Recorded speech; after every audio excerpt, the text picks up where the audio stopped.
Então quero que vocês recebam com muito carinho, com muita alegria, vida do pastor Marcinho, Bola de Neve Guarulhos.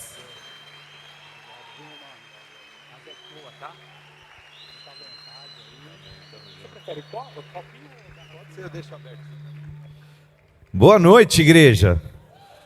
Pô, eu estava ali falando, caramba, eu já dei tanto mole assim como Itaquera, nem lembrava.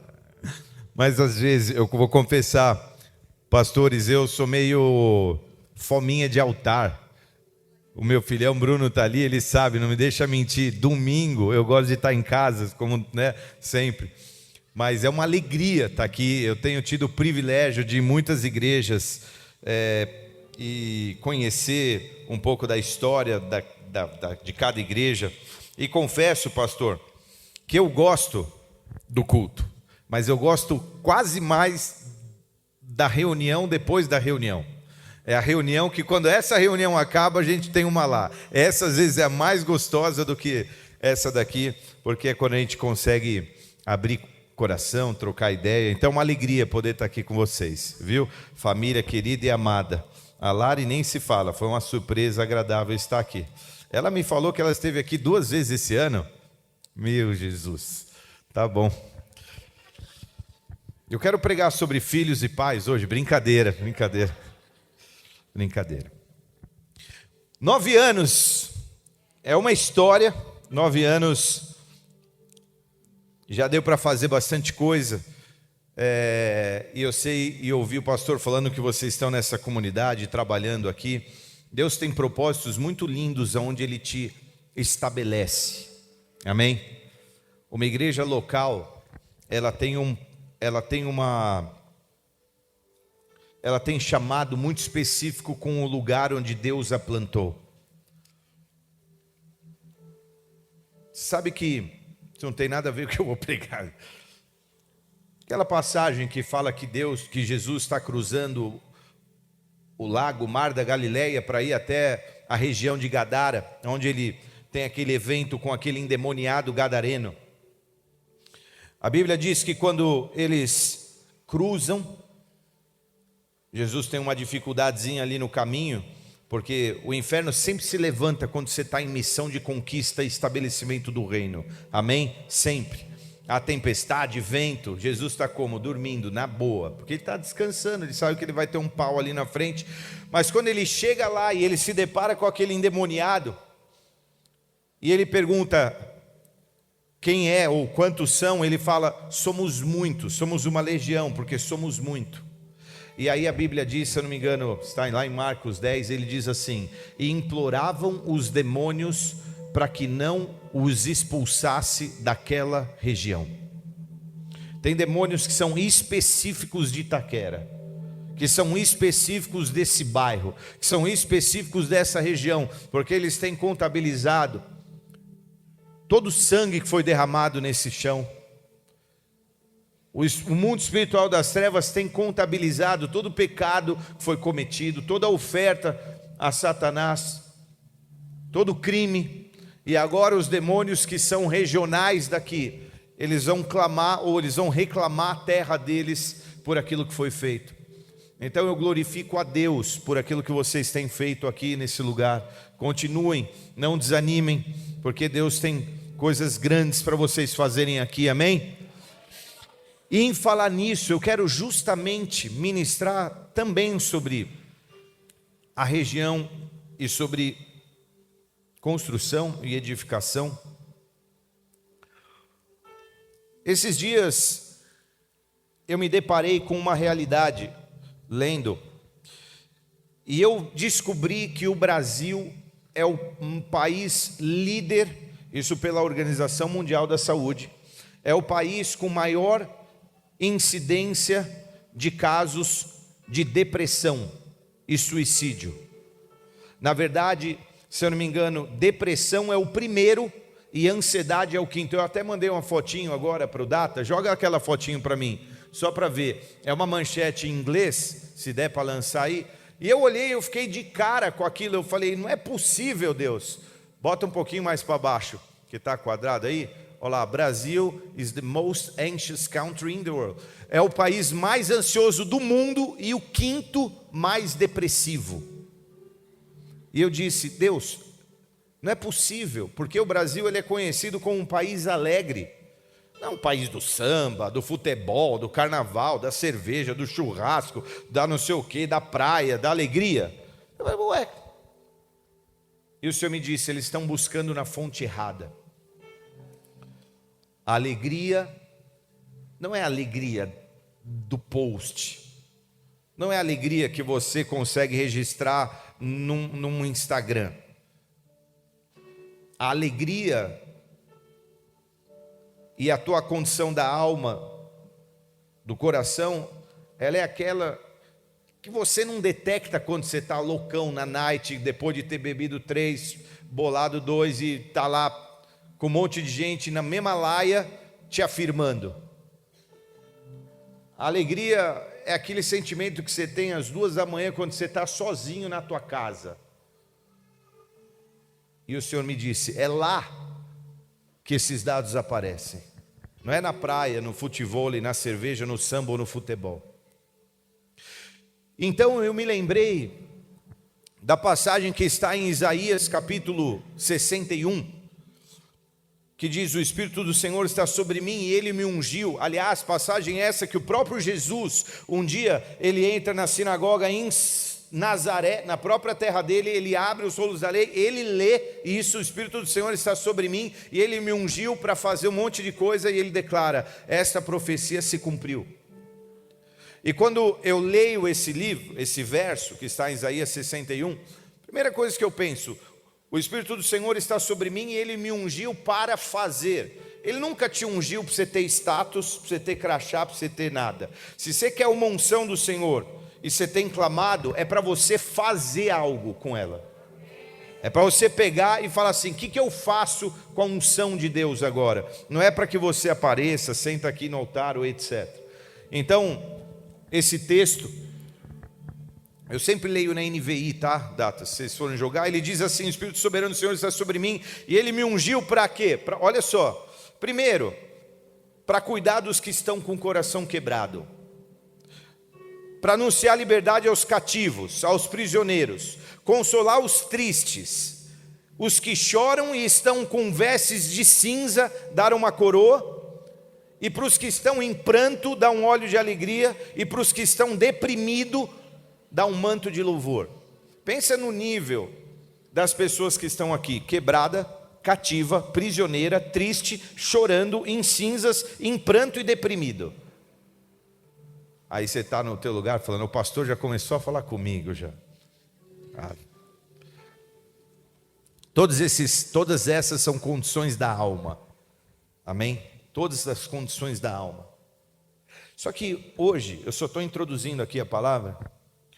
Quando Deus criou o homem, a Bíblia diz que Deus, Ele cria todas as criaturas, mas o homem, Ele faz algo diferente. Ele sopra o fôlego de vida e o homem passa a ser uma alma vivente. Não é isso que a palavra diz? Você fala, que raio é alma vivente? Eu te falo, a Bíblia diz que Deus nos fez com a sua imagem e semelhança. Mas qual é a imagem de Deus?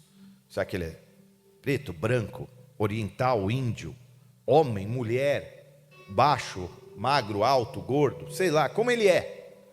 Não é dessa imagem que nós estamos falando. Nós estamos falando da característica de Deus, que é ter uma alma que processa sentimentos e emoções.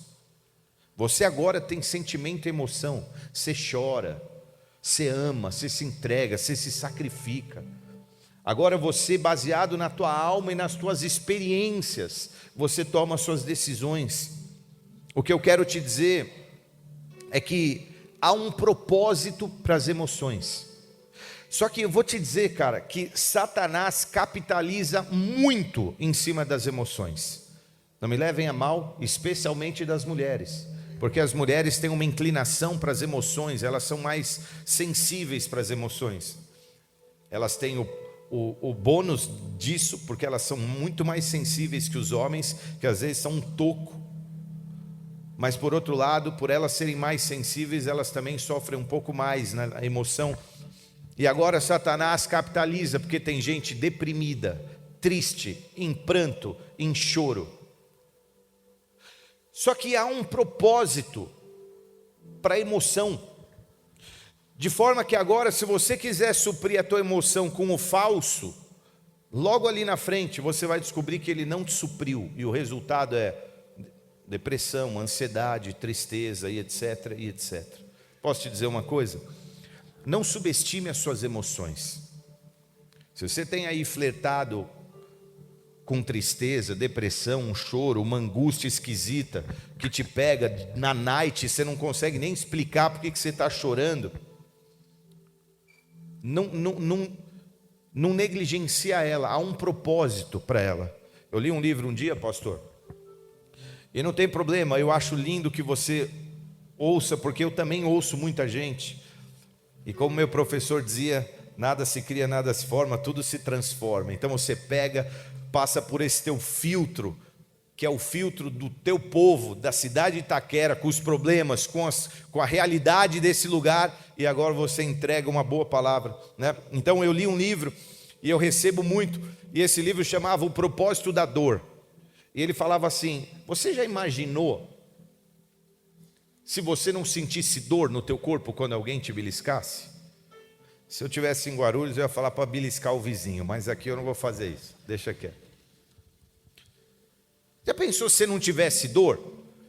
O que ia acontecer é que você não ia sentir quando você tinha uma pedra no rim, você ia morrer no dia seguinte.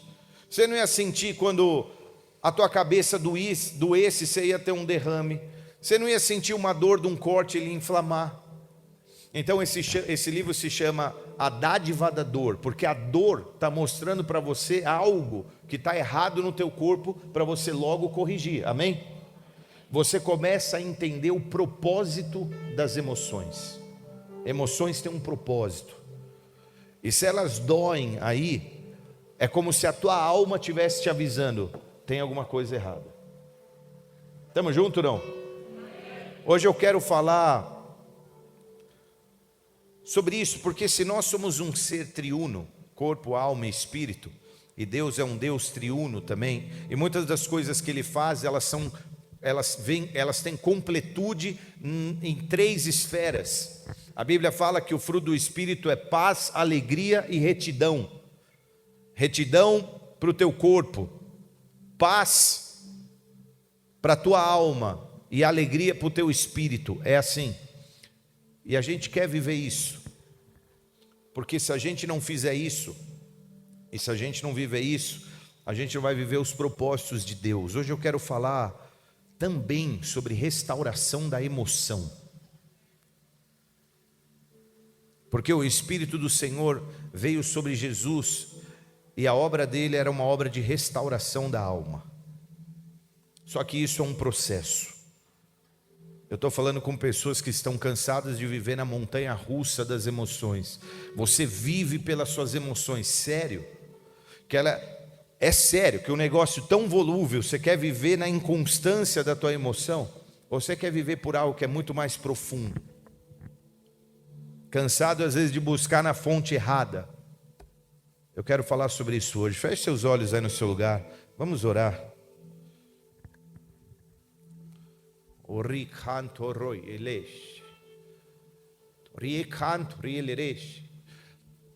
Pai, vem agora o Espírito operar no nosso interior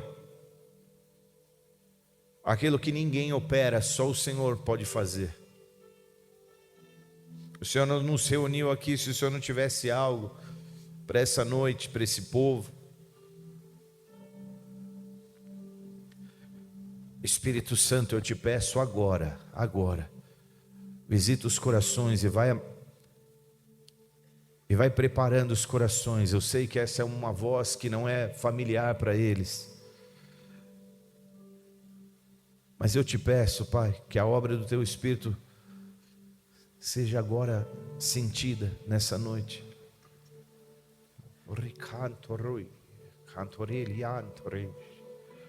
O Senhor me diz que há algumas áreas que talvez você nem sabia porque elas estavam tão sensíveis. Mas Ele vai te visitar hoje, Ele vai te alertar hoje. Eu sinto no meu espírito como se a mão do Senhor estivesse estendida para pessoas que estão à beira de abismos.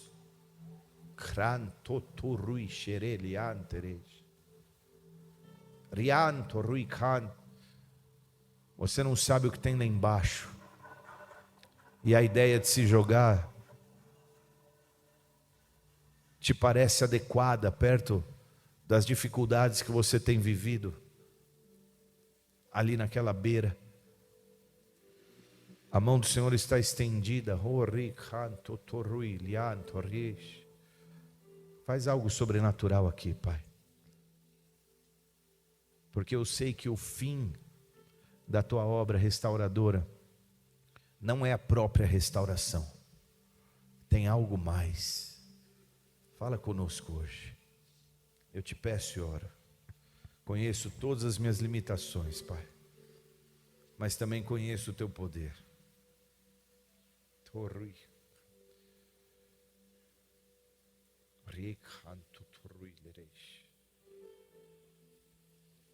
Usa a minha voz, a minha boca, sou um instrumento teu, em nome de Jesus, amém e amém. Glória a Deus, aleluia, aleluia,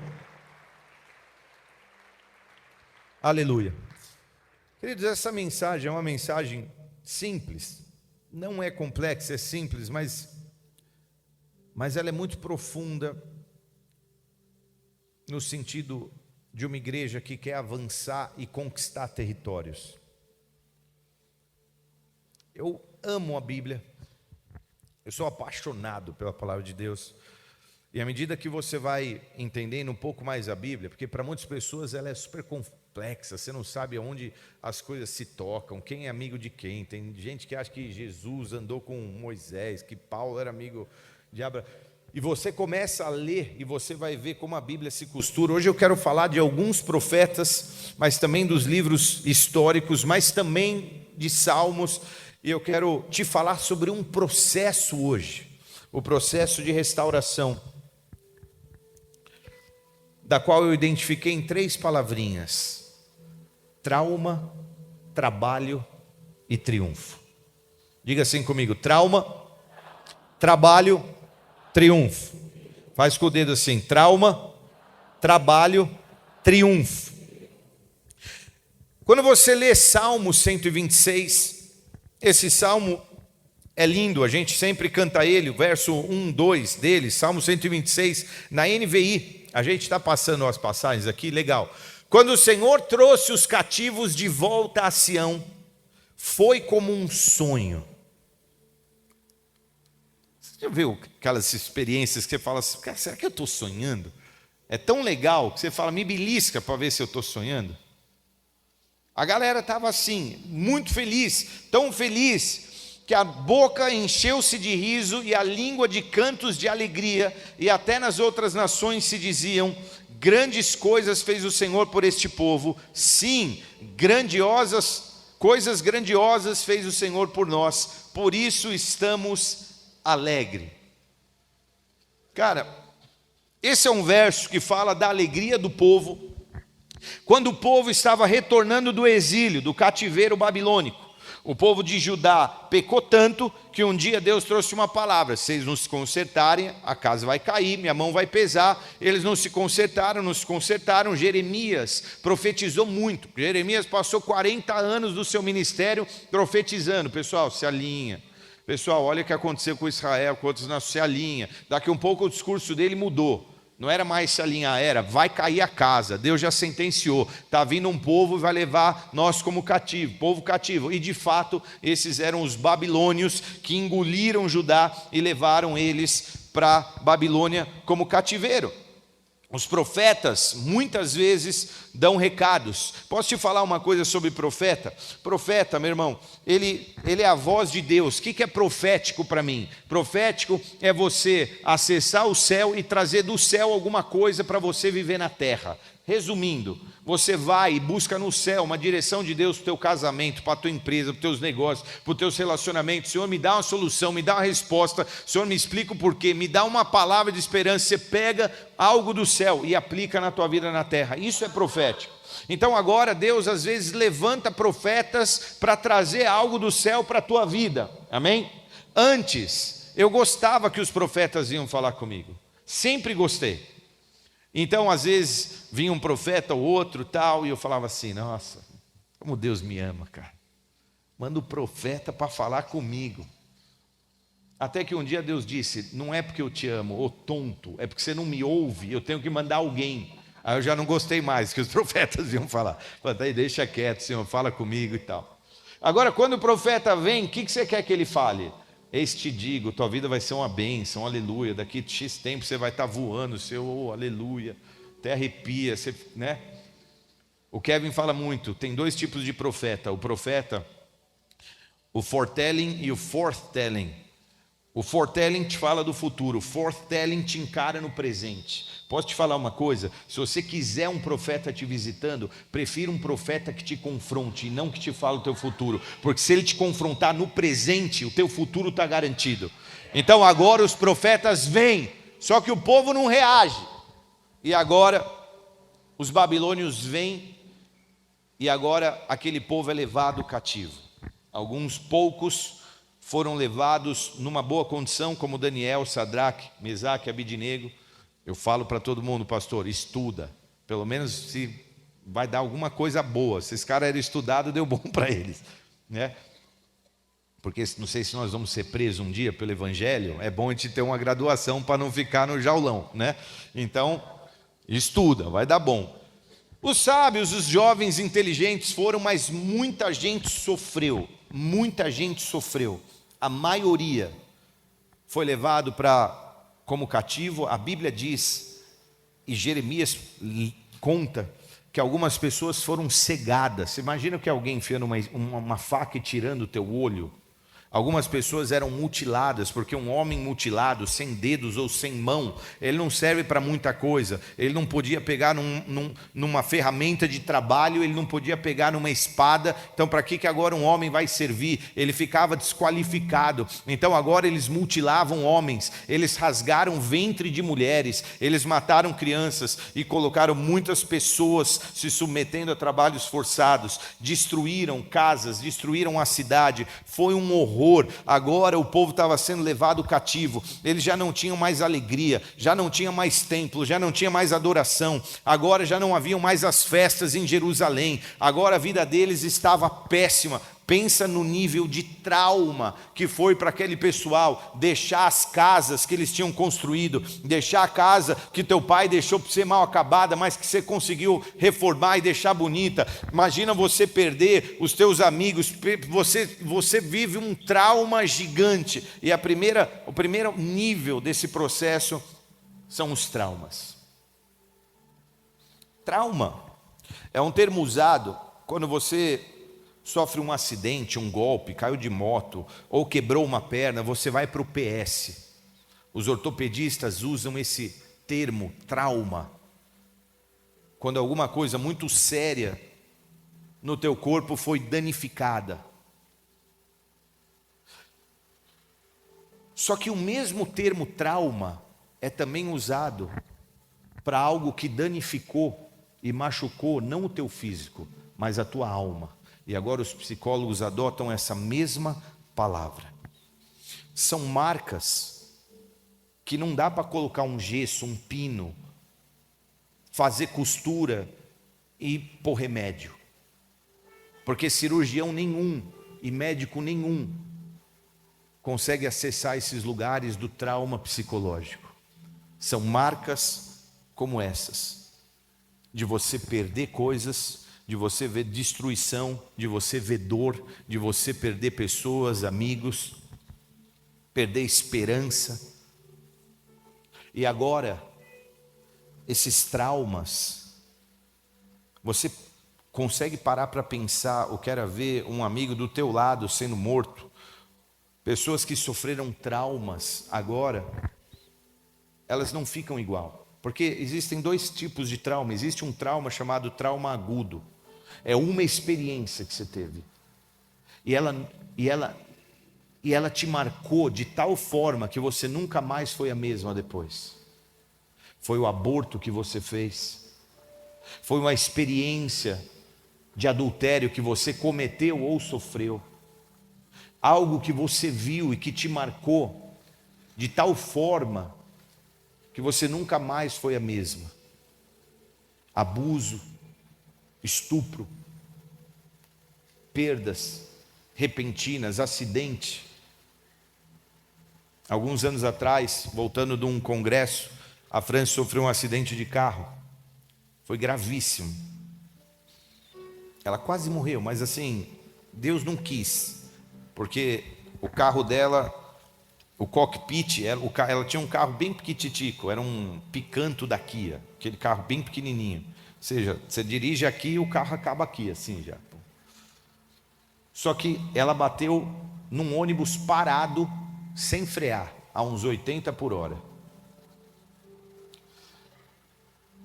O porta-luva do carro dela encostou no encosto do assento do passageiro, ou seja, se tivesse uma folha de papel aqui, tinha rasgado. Imagina se tivesse uma pessoa. Mas o cockpit dela ficou preservado. Ela só quebrou uma mão.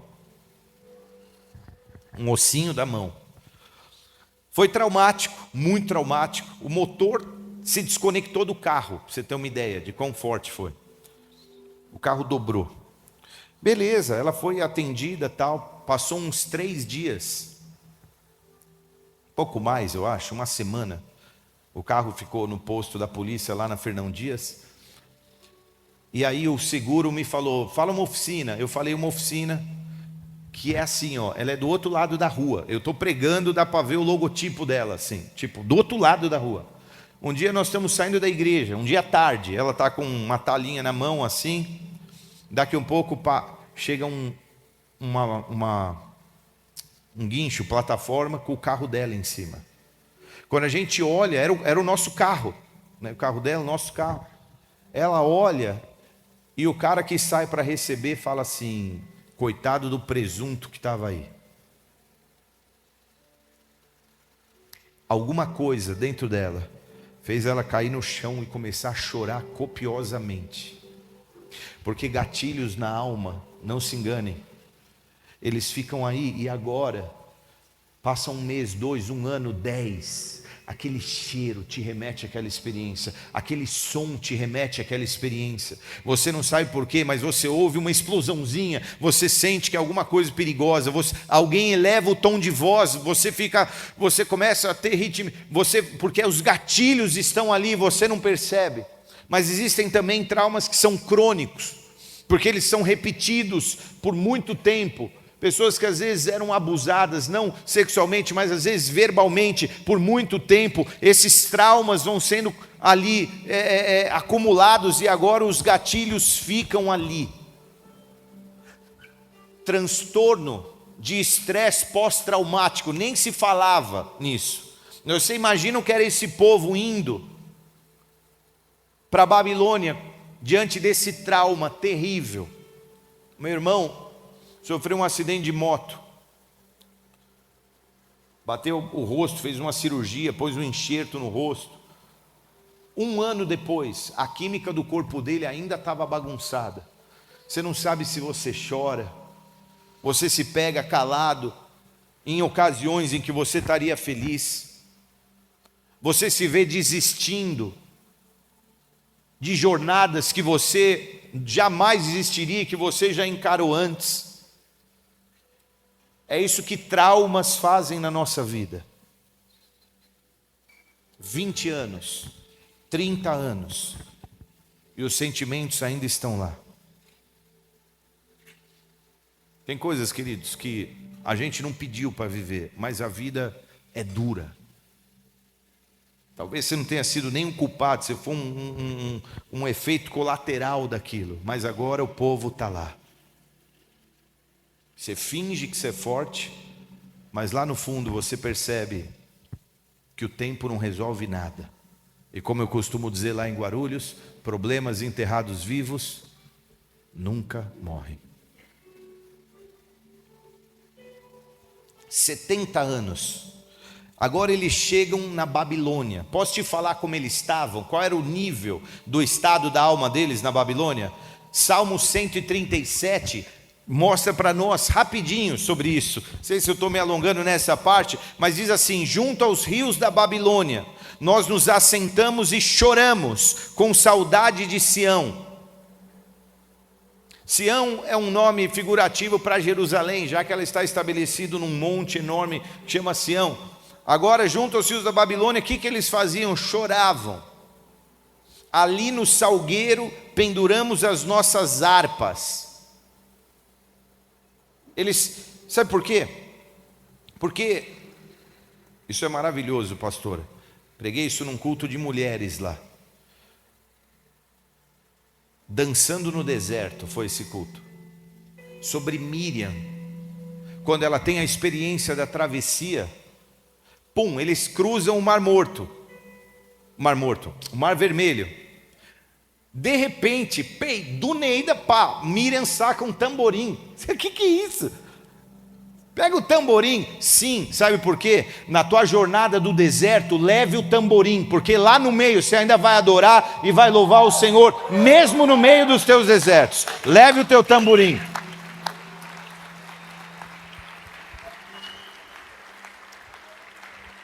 Ela saca, ela podia levar tanta coisa, pastora. Não foi bota, não foi a caixona de maquiagem, não foi 3 coturnos, não. Deixa isso para lá, isso eu uso qualquer outro, mas o tamborim eu vou levar. Porque eu sei que mesmo em meio às dificuldades, Deus vai me mostrar e vai me dar soluções e bênçãos pelo caminho. E é nessas horas que eu vou louvar. E mais, quando você saca o teu tamborim, um monte de gente vai, dá para ser alegre em meio às circunstâncias? Dá. E você influencia um monte de gente. Essa foi aquela palavra. Só que esse povo, eu gosto porque eles levaram as harpas deles.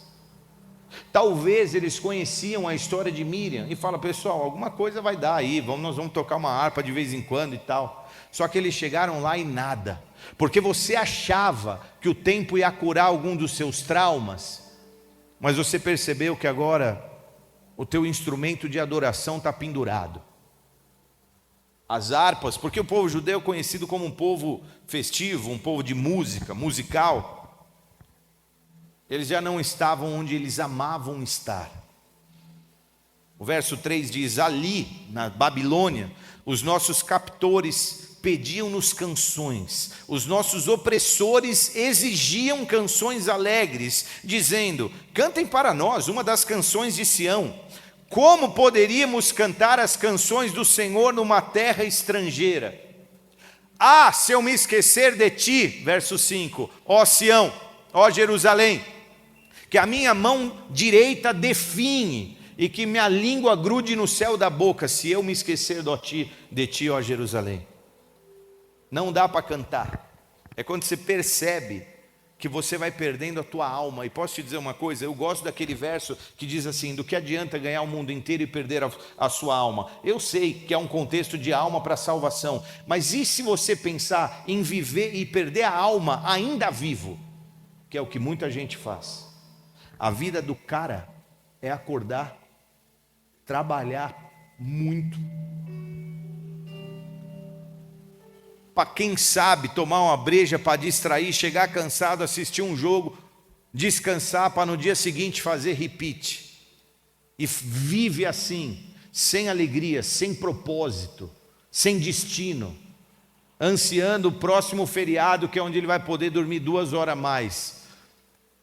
Não me espanta ter tanta série de zumbi hoje, porque para mim o que muitas pessoas são é mortos vivos.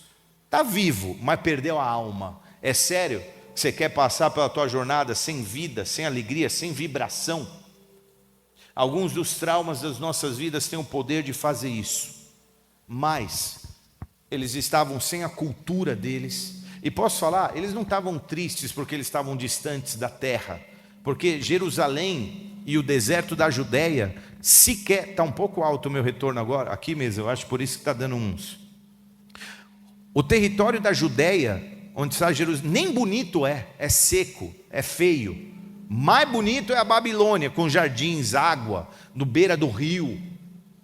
Nem tem rio lá. Eles não estavam com saudade do lugar, eles estavam com saudade da condição que eles tinham na alma quando eles estavam lá. Estamos juntos ou não? Você está numa outra cultura. Até os nomes deles foram mudados. E nome representa a natureza. E agora eles estão lá. Amém? Estamos juntos ou não? Só que agora, depois de 70 anos, Daniel lê aquela profecia. E agora o império persa domina o babilônico. E o rei persa, que é um cara chamado Ciro, quando ele capta os babilônicos, eles veem os judeus lá. Falam: o que vocês estão fazendo aqui? Ah, pois é, 70 anos atrás capturaram a gente, nós estamos aqui. Vaza para a terra de vocês, quem quiser pode voltar. Aí ele assina esse edito que quem quiser pode voltar. E agora, umas 50 mil pessoas saem da região da Babilônia para voltar. E é por isso que eles estão alegres. Quando o Senhor trouxe de volta os cativos de Sião, ficamos como os que sonham. Mano, não é possível, nós estamos livres. Nós estamos libertos. Me belisca, estou como a nossa boca se encheu de riso.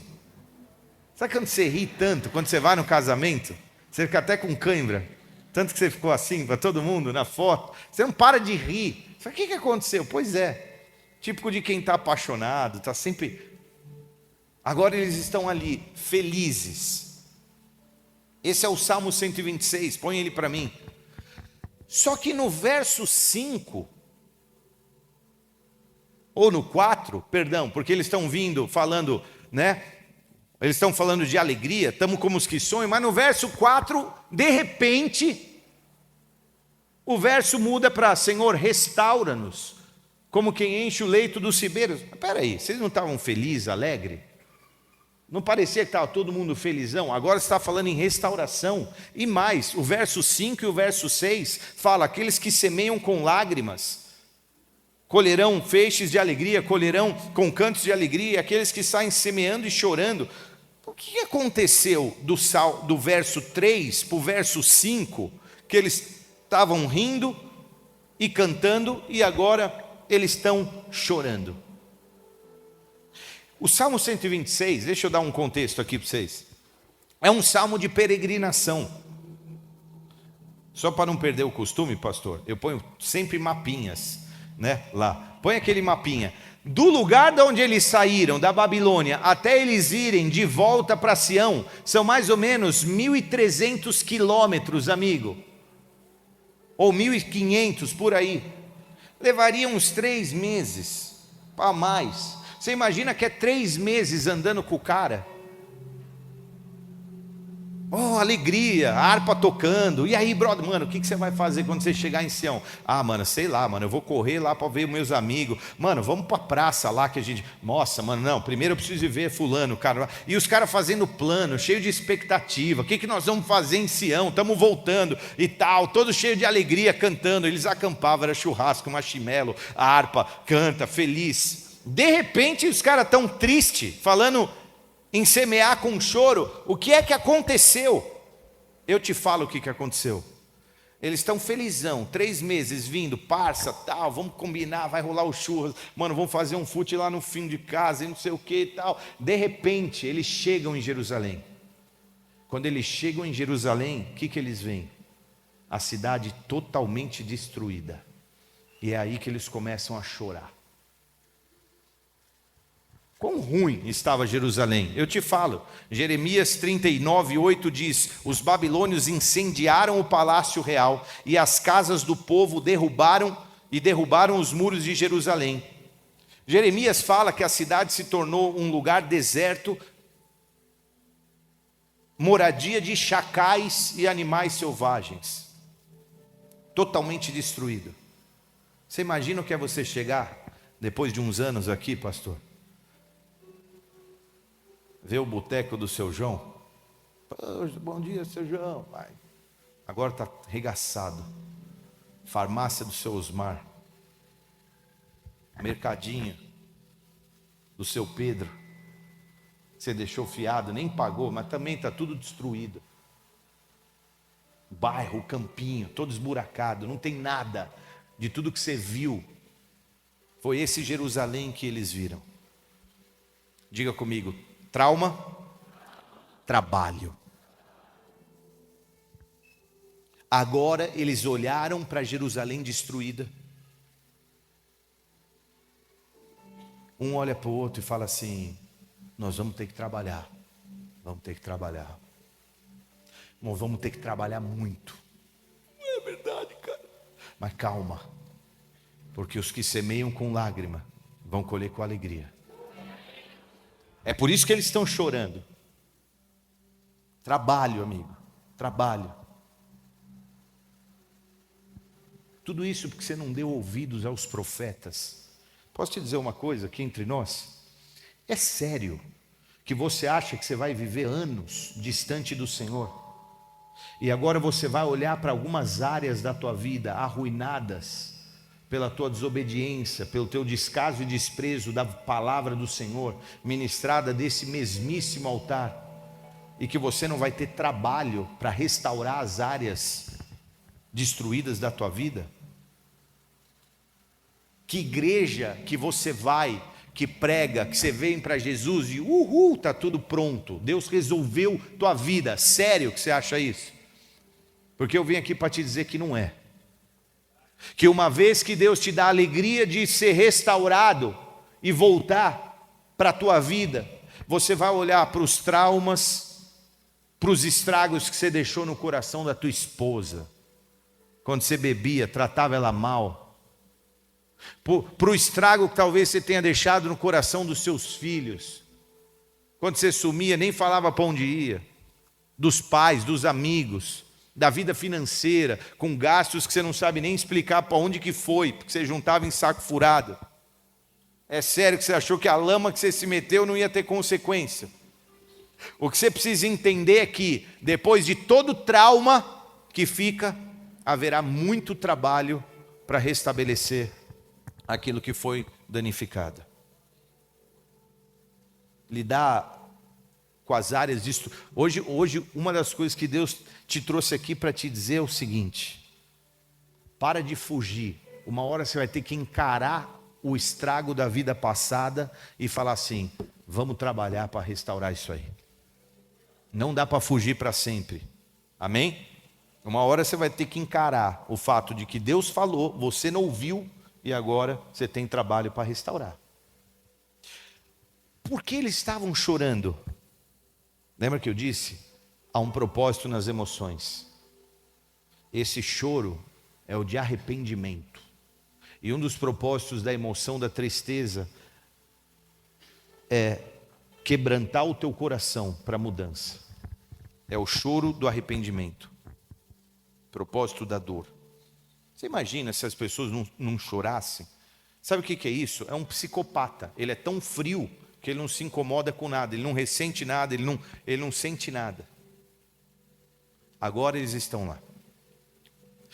Só que todas as vezes que houver restauração, Deus começa a mandar os parça para restaurar junto.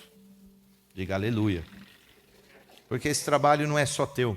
Então agora a Bíblia começa a registrar um monte de cara que escreve na Bíblia, como Esdras, como Neemias, como Ageu, como Joel, talvez um pouco depois, que profetizaram enquanto o povo estava voltando para a Babilônia.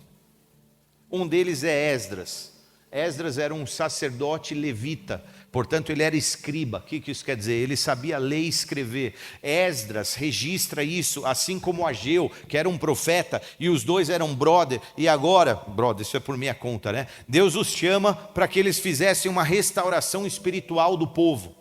Depois que eles entraram em Jerusalém, tentando reconstruir, esse é você, talvez tentando reconstruir a tua casa, teu relacionamento, a tua cidade, a tua região, aquilo que ficou destruído, entenda como quiser. Então Ageu e Esdras se levantam. Os dois foram usados por uma reforma espiritual incrível. E uma das coisas que eles começam a denunciar, sabe o que é? Posso ser um pouquinho duro agora com a tua igreja, pastor? Eles chegam e falam assim: vocês voltaram para Jerusalém porque Deus permitiu, e agora vocês só cuidam do assunto de vocês, ninguém quer saber da casa de Deus. Tem gente que vem para Jesus porque quer ser restaurado, mas só pensa no que dele pode restaurar para você. Olha o que Ageu, capítulo 1, verso 3 a 6 diz: por isso, a palavra do Senhor veio novamente por meio do profeta Ageu. Verso 4. Acaso é tempo de vocês morarem em casas de fino acabamento, enquanto a minha casa continua destruída?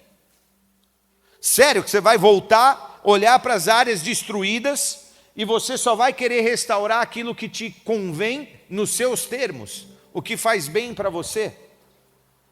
Ageu está dando uma bronca neles lá. Então tem gente que vem para Jesus, e se você quer ir numa igreja que promove só esse tipo de restauração, tudo bem. Alguém vai gravar um testemunho com 2 BMW brancas atrás, dizendo: eu era um quebrado, agora eu estou voando, tenho 6 empresas. É essa restauração que você quer? Tem uma igreja para isso aí.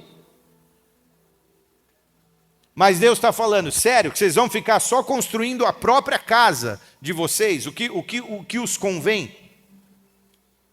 Então o verso 5 diz assim: agora sim diz o Senhor dos Exércitos, veja onde os caminhos de vocês os levaram. Vocês têm plantado muito, colhido pouco. Vocês comem, mas não se fartam, bebem, mas não se satisfazem, vestem-se, mas não se aquecem.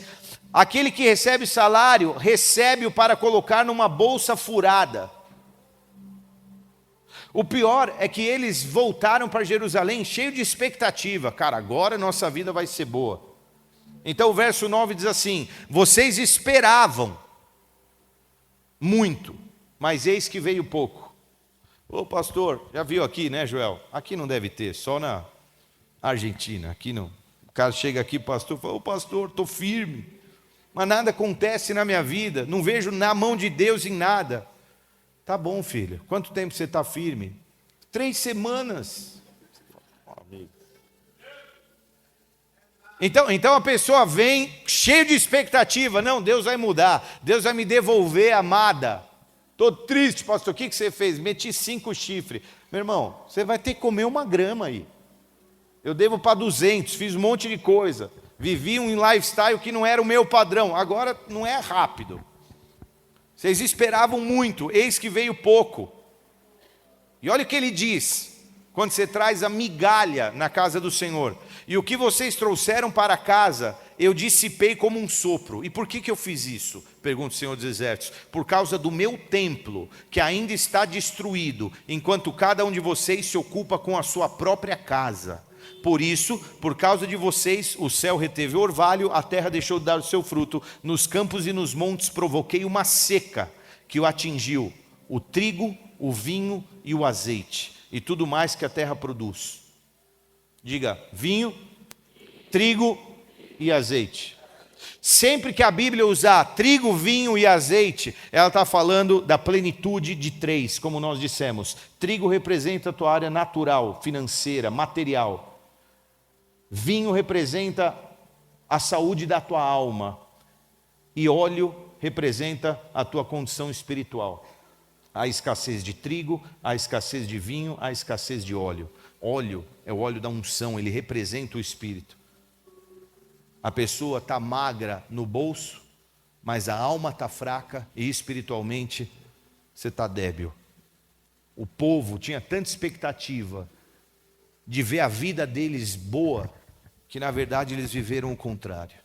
Então olha o que Ageu 1:8 diz, nós estamos no capítulo 1, no verso 8, olha o que ele diz: ordem de Deus, subam um monte para trazer madeira, construam o templo para que eu me alegre e nele seja glorificado, diz o Senhor. Posso te dizer uma coisa? Do mesmo jeito que o povo tinha expectativa no que Deus ia fazer, Deus também tinha expectativa com o povo. E eu quero te dizer, Deus tem expectativa com você. Deus ele fica ali aguardando para ver o que você vai fazer com o que Ele está derramando na tua vida. Ele fica ansioso, não no mau sentido, mas esperando para ver o que você vai fazer. Deus tem expectativa a nosso respeito, porque quando Ele derrama, Ele espera que algo seja feito. Posso te falar como Ele tem expectativa? Você se lembra quando Satanás se apresentou com os anjos de Deus diante do Senhor? E Deus falou assim: está vendo meu servo Jó? Homem íntegro, bom, puro, não pratica o mal, se afasta da maldade. Satanás, claro, você só dá as coisas boas aí para ele, mas toca nele ali, nas coisas dele, para ver se ele não vai te amaldiçoar. Pois não, pode tocar. Você vai ver que ele me ama por quem eu sou e não pelo que eu dou. Começou o desafio celestial, meu irmão. Se tivesse Pixbet no céu, essas paradas, os anjos e os demônios estavam lá, cai ou não cai? Acho que cai, tal, postaiado. Agora, Jó começa e fala: não, vim nu voltarei, Deus tomou, Jó não peca, mas agora começa a tocar no corpo dele. E agora Jó começa a reclamar um pouco. Como eu posso te falar que Deus tem expectativa? Sabe como ele apresenta Jó lá no capítulo 38? Ele diz: recomponha-se Jó, ponha-se em pé, erga a cabeça, tenho algumas perguntas para você, quero ver se você vai responder. Ponha-se em pé como um homem, porque eu vendi você como um homem, agora se posicione como um homem, porque é assim que eu te apresentei para Satanás. Deus tem expectativa com você, filho. Eu quero que você saiba disso, para você saber que o coração dele também se frustra quando você faz votos de tolo. Então agora Esdras, que é contemporâneo de Ageu, ele começa a relatar a construção. Eu não quero ser longo, mas enfim. Esdras capítulo 1 diz: quando chegou o 7º mês e os israelitas estavam em suas cidades, o povo se reuniu como um só. Então eles reuniram a galera, tinha um cara chamado Zorobabel. Eles começaram a fazer o quê? A construir o altar. Verso 6, eles construíram um altar. Por quê? Porque o altar é a primeira coisa que você faz. Esse é um padrão bíblico. Esse é o padrão do tabernáculo. Quando Deus mandou Moisés construir um tabernáculo, estou complicando ou não? E ele falou: constrói, porque esse é o padrão. O que tinha na porta do tabernáculo? Quando você entrava, você dava de cara com o quê? Altar do sacrifício. Primeiro passo é o altar. Se você não sacrificar algo, você não passa dali, amigo. Se você quer vir para o Senhor e caminhar e se aprofundar nas coisas de Deus, não espere que você vai avançar na tua jornada se você não começar a sacrificar algo que lhe custe. E não estou falando de dinheiro, estou falando de práticas, de costumes, de amizades e etc. Tudo que te afasta de Deus. Eles constroem um altar, só que eles esquecem, eles não fazem mais muita coisa. Então finalmente, depois da exortação de Ageu, eles começam a construir as bases do templo. E esse trecho eu gostaria de ler, posso? Ele está no capítulo 1 de Esdras 3, capítulo 3, a partir do verso 10. Olha que louco. Quando os construtores lançaram os alicerces do templo do Senhor, os sacerdotes com suas vestes e suas trombetas, e os levitas, filhos de Asaf, com símbolos, tomaram seus lugares para louvar o Senhor, conforme prescrito pela lei, prescrito por Davi, rei de Israel. Com louvor e ações de graça, eles cantaram responsivamente ao Senhor: Ele é bom, seu amor a Israel dura para sempre. E todo o povo louvou em alta voz, pois haviam sido lançados os alicerces do templo do Senhor. Mas muitos dos sacerdotes, dos levitas e dos chefes das famílias mais velhos, que tinham visto o antigo templo, choraram em alta voz quando viram o lançamento dos alicerces desse templo. Muitos, porém, gritavam de alegria. Não era possível distinguir entre o som e os gritos de alegria e o som do choro, pois o povo fazia enorme barulho e o som foi ouvido a grande distância. Me intriga, porque agora eles estão lançando os fundamentos do templo, que é a tua vida com o Senhor. E agora me intriga porque é a mesma cena, mas tem uns chorando e outros se alegrando. E aí a gente vê confusão de emoção. Sempre Satanás vai querer confundir as tuas emoções. Aquilo que você tinha que dar por alegria, você dá por tristeza. E aquilo que você devia dar por tristeza, você dá com alegria. Que história é essa, pastor? Pois é, a Bíblia diz que quando Deus te repreende, você deveria ter isso por motivo de alegria, porque Ele está te melhorando. Você, ai Deus, por que você faz isso? E às vezes, bênção demais que você dá por motivo de alegria, Deus fala, cuidado, essa não é uma prosperidade vinda de mim. E aí a gente começa a confundir. Essa alegria que você buscou aí é fake. Ela vai durar meia hora, 1 hora, 1 semana, 2 meses, 1 ano, até alguém ferir o teu coração. Mistura e confusão de sentimentos faz a gente não conseguir entender o que Deus quer.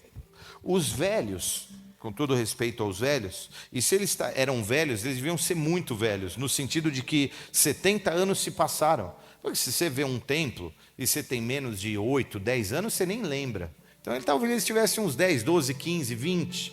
70 anos se passaram, ou seja, eles deviam ter 80, 90, 100. Agora os velhos estão chorando. E agora tem um grupo lá. Essa música está meio triste já, né? Tem uns velhos lá assim. Que é isso, cara? Que essa porcaria de tempo, cara. Feliz, feliz. Aí tem uma galera assim, o templo do Senhor foi da papá. Porque os israelitas são sempre assim, né? Pula, festeja. Os velhos.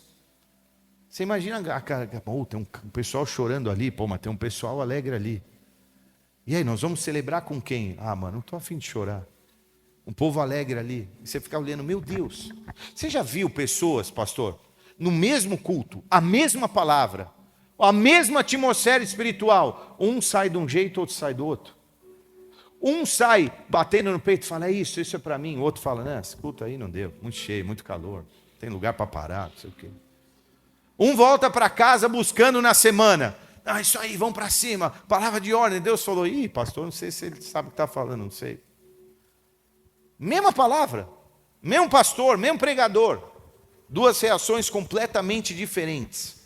Para os jovens era tudo tão novo que eles estavam totalmente alegres.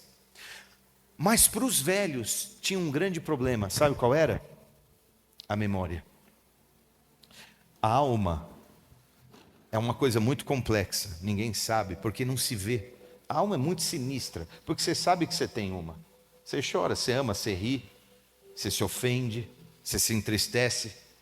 Tudo é alma. E as pessoas sabem que existe alma. E eu acho engraçado, porque a alma ninguém vê. Ninguém pega, me dá um pedacinho da tua alma que eu vou fazer um exame. Põe no microscópio. Me dá uma urina, um sangue, alguma coisa. Nós vamos testar a tua alma. Está fraca. Precisa... Não existe. E aí você fala assim, e Deus? Não, Deus não dá para ver, então Ele não existe.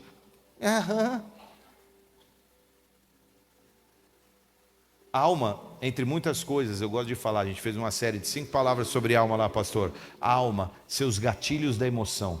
2, teus sonhos e desejos. 3, suas memórias. 4, tua personalidade. 5, tua consciência, teu conjunto de valores. Tudo isso forma a alma, entre outras coisas. E agora, há uma confusão na alma. E uma das coisas é a memória. Porque os velhos estavam tão apegados às memórias. Lembra quando eles falavam assim, se eu me esquecer de ti? Eles guardavam na memória aquilo. E agora eles estão vendo aquele templo cacareco, aquela fundação, e eles se lembravam daquele tempo glorioso do templo de Salomão, a rainha de Sabá babando naquele templo, colunas de 14 metros de altura de mármore, marfim espalhado por todo lugar, ouro, bronze, prata, e agora eles olham para aquele fundamento, eles tinham na memória aquilo, mas para os jovens era tudo tão novo. O problema é que se você vive de memória, você está apegado àquilo que deveria ser esquecido. Posso te dizer uma coisa? Eu quero falar com pessoas que têm essa sensação de que já viveram uma época melhor na vida e hoje só choram porque estão apegados àquelas memórias. Porque você não sabe quão importante é o que você perde até perder. E agora esses velhos estão lá apegados àquelas memórias. Mas existe esse outro lado que você precisa saber. Você não vai viver algo novo se você ficar apegado ao velho. Por isso Paulo fala, eu largo as coisas que ficaram para trás e sigo adiante, crendo que Deus tem algo melhor para mim. Só que aqueles velhos não pensavam nisso. E você está apegado às coisas velhas. Por que aqueles velhos estavam chorando? Por alguns motivos. Por que eles estavam tristes? Medo de perder as boas memórias. Você se agarra nelas. A angústia de não poder controlar os resultados, uma incapacidade de não conseguir prever o futuro, o que também é ansiedade, achar que eles iam viver menos do que um dia eles já viveram. E por último, o pesar de que a vida mudou sem tua permissão, sem que você sequer desse um ok. Só que os jovens estavam aqui pulando e se alegrando. Por quê? Porque eles nunca tinham vivido nada melhor. Porque eles não tinham outra referência. E porque eles sabiam que eles estavam prestes a experimentar o novo de Deus. Não era possível distinguir o choro do riso. Mas Ageu, o profeta, está lá. Amém? Como é bom ter um profeta por perto. E agora, ele fala assim, não é para viver por emoção, por choro ou por alegria. Nós vamos viver por aquilo que o Senhor vai nos dizer. Vamos buscar resposta no Senhor. Porque se você viver pelo que Ele pensa, a tua vida vai ficar mais leve. Então ele vem e declara assim no 2:4, coragem, Zorobabel, coragem nessa reconstrução, porque eu estou com vocês, declara o Senhor dos Exércitos. Deixa eu te dizer uma coisa. Você quer reconstruir áreas da tua vida? Deus é contigo. Sabe o que isso significa? Quem já fez reforma aqui? Reforma de casa. Se você já reformou tua casa ou construiu, para começar, reconstruir é pior do que construir. Por causa que você primeiro tem que lidar com o entulho, com o lixo que está lá. É mais difícil às vezes. Esse é um princípio espiritual. Quer reconstruir seu casamento? Alguém ocupou o lugar que você deveria estar quando você não estava. Esse é o princípio. Amarra o valente, tira ele, depois você ocupa. Vai reconquistar coração de pessoas que você feriu, magoou? Vai. Mas você tem que viver desse princípio. Às vezes reconstruir é mais difícil do que construir. Mas Deus é contigo. E eu sei, porque eu acabei de reformar minha casa, que eu acabei de mudar faz poucas semanas. Bruno esteve lá. E quando você está reconstruindo e você é o provedor, o que o pedreiro, o obreiro fala? Patrão, acabou o cimento. Você fala o quê? Se vira. Compra aí com teu dinheiro. Ele cruza os braços e não trabalha. Então você fala assim, estou mandando vir mais, porque a obra não vai parar. Estou pintando, acabou a tinta. Se você não der, eu não pinto.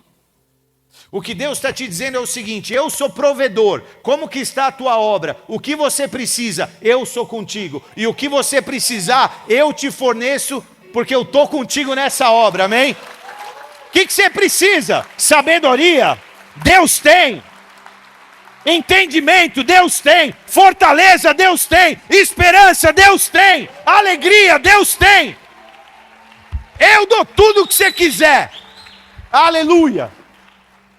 Esse mesmo Deus é o Deus que vem e declara em Ageu 8:9, minha é o ouro, meu é o ouro e minha é a prata. Tudo pertence ao Senhor. Verso 8, desse mesmo capítulo, ele fala para o pessoal, vocês estão chorando aí? Deixa eu te dizer, sabe por que eles estão chorando? Põe o 2:8 de Ageu. Tanto a prata quanto o ouro me pertence, declara o Senhor dos Exércitos. O que vocês precisam? Um dos motivos por qual aqueles velhos estavam chorando, é porque o resplendor daquele templo não seria como o primeiro. E Deus fala, meu é o ouro e a prata, eu tenho tudo. Só que não é de ouro e prata e glamour que eu estou falando. Eu estou falando de algo que vai além disso. Por isso que o verso 9 ele diz: se é glória que vocês estão chorando porque o outro templo tinha, deixa comigo também, porque a glória desse templo vai ser maior do que a do primeiro. Se eu quisesse um templo de ouro e de prata, eu mesmo tinha dado. Mas eu não quero essas coisas, eu quero a minha glória te preenchendo. Eu não quero o que você veste, o que você posta. Eu quero a minha presença te enchendo. É disso que nós estamos falando. Era como se ele estivesse dando um recado, um recadinho para o povo. Mas por que ele diz que a glória do segundo vai ser maior? Se era tão menor o templo? Porque o maior e o melhor de Deus, posso falar? Você definiu na tua mente, por conta própria, o que é melhor para você e o que é maior.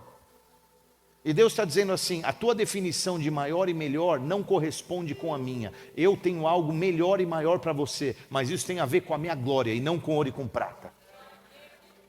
Algumas definições precisam ser redefinidas no conceito do que é bom, porque às vezes a gente qualifica sucesso.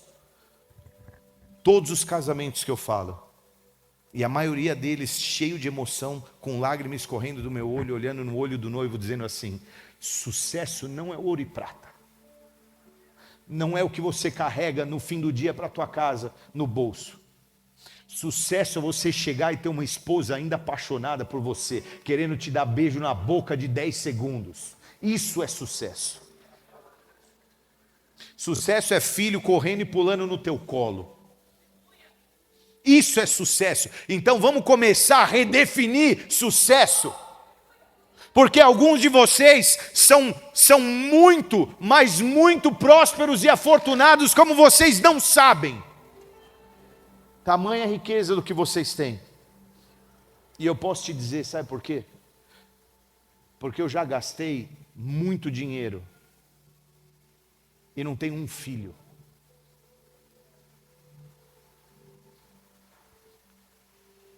Deus começa a redefinir teus valores quando você começa a estabelecer a casa dele.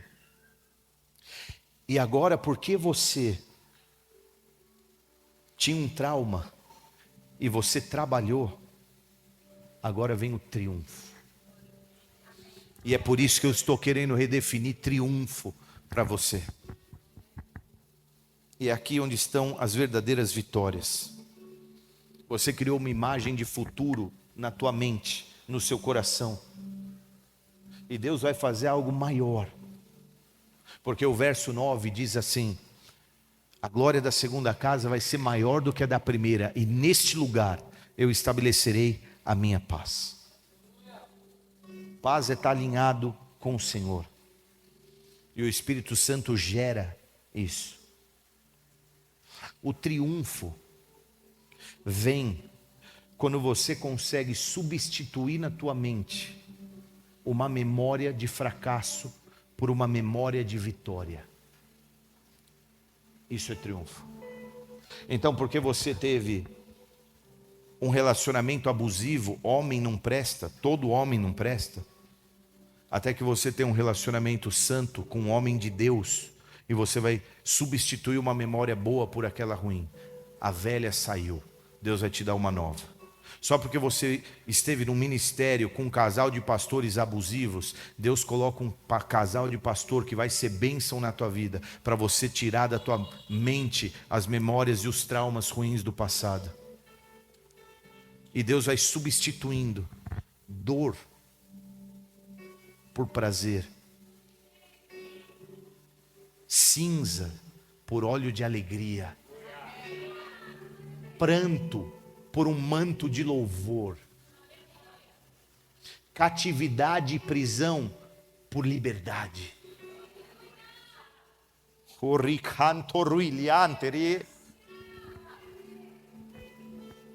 E agora, alguns dos profetas que eram contemporâneos vêm e Deus se alegra com o templo que é estabelecido, porque Ele mesmo falou: eu quero que vocês construam um templo para que eu me alegre nele. A gente só pensa na nossa alegria e não na alegria de Deus, até você entender que a alegria do Senhor é a nossa força, e que quando você faz Ele feliz, Ele te fortalece. Faz um tempo para eu me alegrar. O povo fez. E agora em Joel, capítulo 2, verso 18, você conhece muito bem.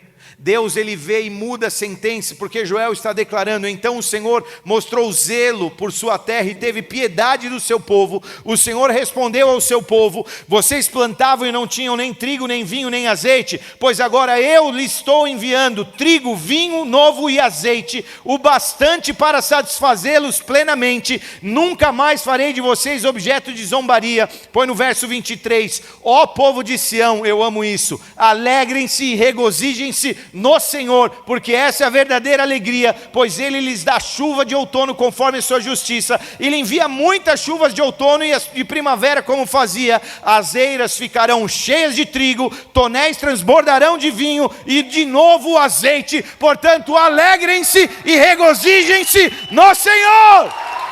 Aleluia! Essa é a verdadeira fonte de alegria. Posso te dizer uma coisa? Felicidade é passageira. E dinheiro até traz. Porque é bom andar num bom carro e ter uma boa casa e ter um ar-condicionado, por que não? Mas felicidade passa. E ela é da alma, mas a alegria é uma condição no teu espírito da parte de Deus. Por isso que Maria, quando engravidou, ela declarou: a minha alma engrandece ao Senhor, mas o meu espírito se alegra em Deus, no meu Salvador. Porque essa agora é a tua condição, meu irmão, é o fruto, é paz para a alma. Eu trarei paz nesse lugar. Eu trarei alegria para o teu espírito e retidão para a tua conduta, para a tua caminhada. Essa é a promessa do Senhor. E eu vim aqui para declarar isso. E para fechar com esse verso, e eu expliquei tudo isso, e fiquei horas aqui pregando, só para te dizer, que quando Deus substitui óleo de alegria onde tinha tristeza, aonde havia depressão Ele vai colocar paz, aonde havia choro Ele vai colocar riso, aonde havia lamento Ele vai colocar louvor. Verso 1, 2 e 3 de Isaías 61.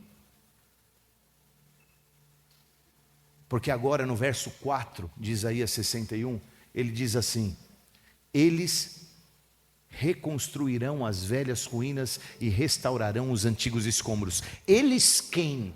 Os restaurados do verso 1, 2 e 3. A única forma de você restaurar Itaquera é se você passar pelo processo de restauração. Feche teus olhos aí no teu lugar. Oh, ricampla chorolianto riesh. Ei. Oh, roiante ricampla chorolianto riesh. Eu quero falar com gente que está tentando reconstruir.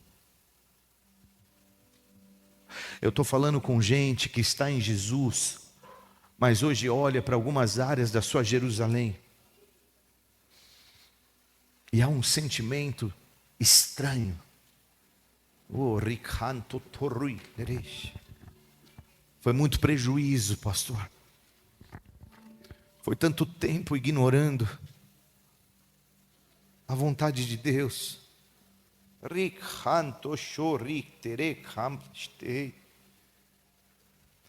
Mas você está aqui e Deus te trouxe para te dizer: eu sou contigo, filho.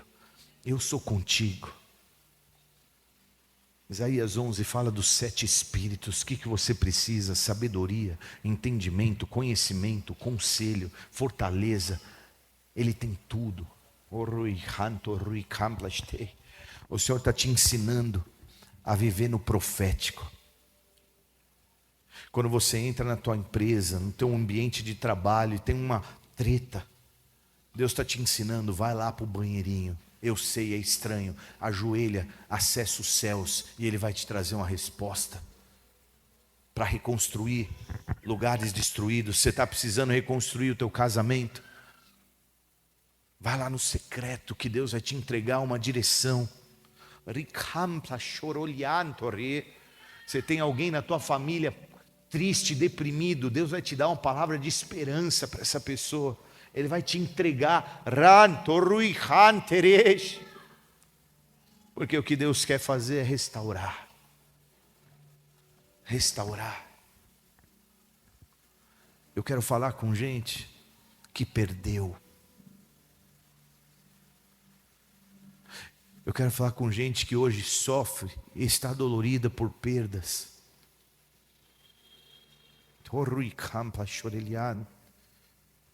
Enquanto os instrumentos tocam,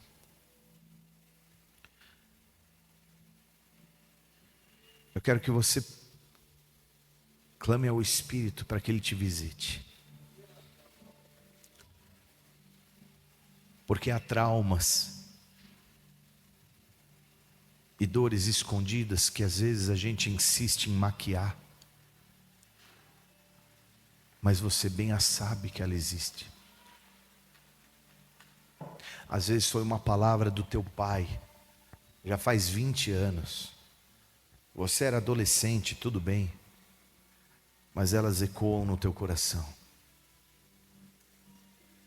Às vezes foi aquele ex-namorado e o que ele fez? Passou dos limites, forçou barras. Às vezes foi a condição dura que fez com que você trabalhasse, tendo que deixar tua filha aos cuidados de terceiros. E você lamenta, porque nessa circunstância ela foi tocada, abusada. Você se culpa.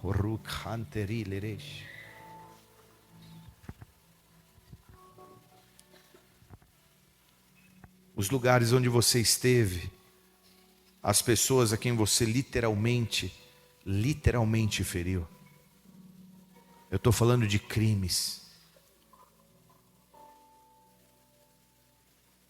E agora essas coisas quase que te perseguem, porque elas estão em algum recôndito, em algum canto do teu coração.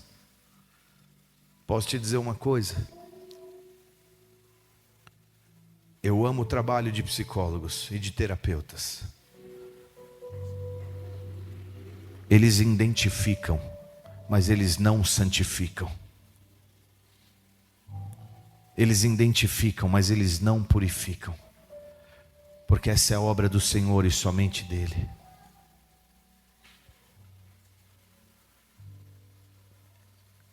Nós vamos adorar o Senhor por uns minutos. E o Espírito Santo vai falar ao teu coração. Há aqueles que sabem que precisam dar um passo em relação à tua restauração. Você se esforça em construir algo, mas Deus está te dizendo: constrói algo comigo,